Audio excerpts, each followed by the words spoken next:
Yeah. So for me, the music scene in Florida, and then I'll get to like how I kind of got into it. The music scene in Florida is very like, it's like two different states. You got South Florida where the music scene is really, busting. Like you got the Kodaks, the X's, the Skis. Like that's where the wave kind of came up. I'm in North Florida, which is like College Central. Very fratty. More on the where the most political talks are being held. It's the capital of Florida. So we didn't really have a music scene outside of T-Pain. So we claimed on anything that was down south, but we just weren't the same. We weren't cut from the same cloth, but we all, support each other. So the music scene is very supportive, and it's a great community. And it's talent, like myself and beyond in North Florida, they just don't have, isn't the same buzz isn't there as it is in South Florida. Like you have something in South Florida, everybody wants to be a part of it. So it was harder for me to be able to kind of break out into a bigger audience from North Florida, but I had to utilize the college platform. I said, I'm going to tear these colleges up. If I can't get a fan base this way, I'm gonna get it that way. So that's the music scene in Florida, in my opinion. But I got into it very young. My mother is an artist, a gospel artist. So we always been around music, and I've always seen like the industry in some sense, But I didn't want to do music until like high school. I played around, made a song on SoundCloud, and then stopped because it was a joke. And then I went to college, and I went to FAMU, go Rattlers. And the story of me starting music is a robbery. I got robbed. My dorm got robbed. I think by my like roomie or whatever it is, and a couple of his homies. And I didn't have my Xbox anymore. Right. So I'm like, dang, like what am I going to do all summer? I was like, it's either I'm going to like find a hobby or get a job. And I had a scholarship, so I didn't want to like get a job. So I was like, let me just focus on studying. But I was like, okay. My pops was like, you got to choose something.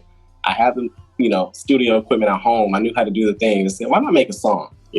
So I made a song about college. Like a whole song about me going through the motions in college. And a lot of people related to it because it's very kind of quirky with a serious tone. But it's like, oh, he's kind of funny, but I also have a twin size mattress because I'm in a dorm, and I also have a girl I love, but she's just in college too.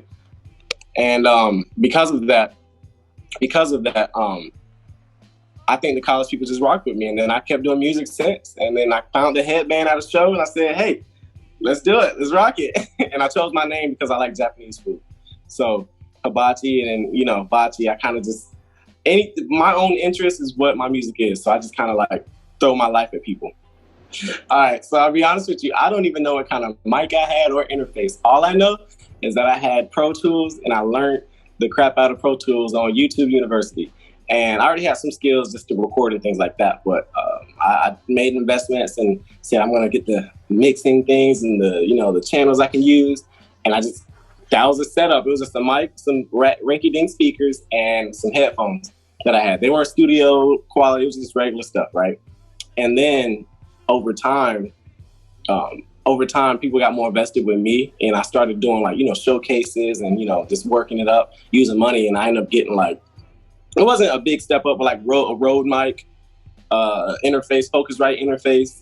And then I started dabbling in Logic and other DAWs that I could use to make music. So I was learning like a little bit of Ableton, a little bit of Logic. So everywhere I go, I can probably do something. But Pro Tools is my bread and butter. Kept the Pro Tools, but I had Pro Tools like 7 when 11 was out, and that was not it. Like I didn't know that there was a new Pro Tools. I just thought, oh, this is how you do it. So when I found out there was a 12 or the newest Pro Tools, I'm like, blew my mind.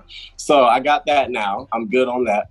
And that's pretty much it. Like, it's nothing more than that. Like, if I want to make a song, I can really use anything, and I have to learn how to make it sound better with whatever I have. But that's the only change. It's the interface and the mic, I think. The speakers are the same, unless I go to a studio, but I rarely do that because, quarantine bills, But yeah, that's what I have now.